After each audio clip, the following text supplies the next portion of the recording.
And the way that it came to me with I love watching sci-fi and all that kind of stuff. So I kind of see it this way, that God has a secretly encoded message that he has embedded within you. That while he was forming you and fashioning you, he also kind of threw in some messages and coding there about what he wants to do with you. And so it's very important for us to find out, what are the days that God has ordained for me? What is it that he really wants me to do with what he has encoded? I recall that for me, I just use myself as an example.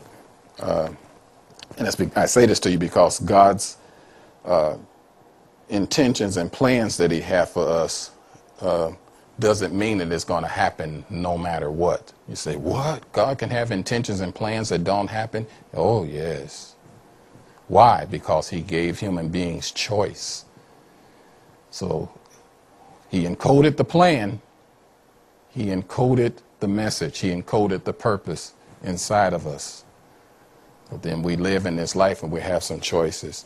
I recall that for me, before I was even born, death was already a part of my life. I've told you guys the story of how my mom lost her youngest child while she was pregnant with me. He died in a choking accident. And so when one of my brothers talks about how a couple of months later I was born, and he remembers the day when I was brought home from the hospital.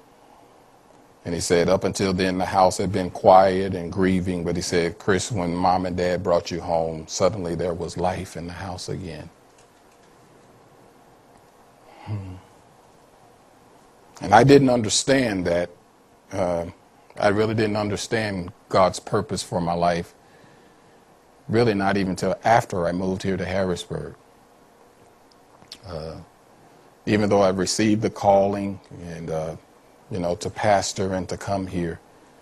I remember one time, one of the things that God has gifted me to do is to be a writer. That was part of the encoding. I knew that I would be a writer. I knew I wanted to be a producer in television. And I would see myself teaching, and, how sometimes some of you know what I mean by that. You catch glimpses of yourself, or you see yourself doing a particular thing. I would see myself kind of teaching sometimes, or advising people, giving them counsel.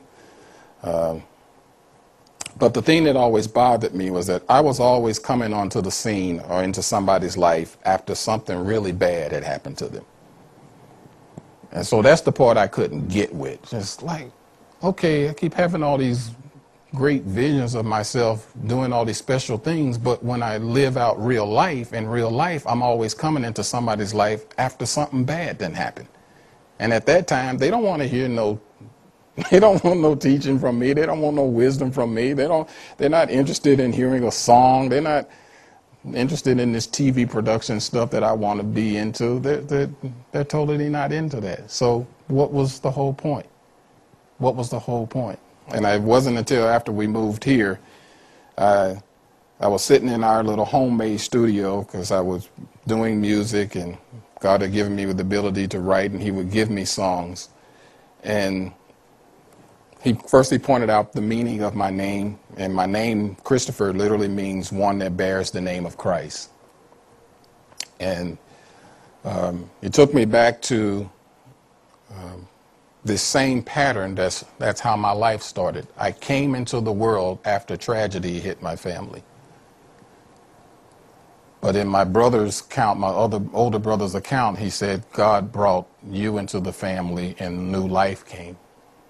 And so I kind of drew the connection that, oh, okay, God, you keep bringing me on the scene because that's part of my purpose in life, to come in right after tragedy, to come in after there's been loss and devastation.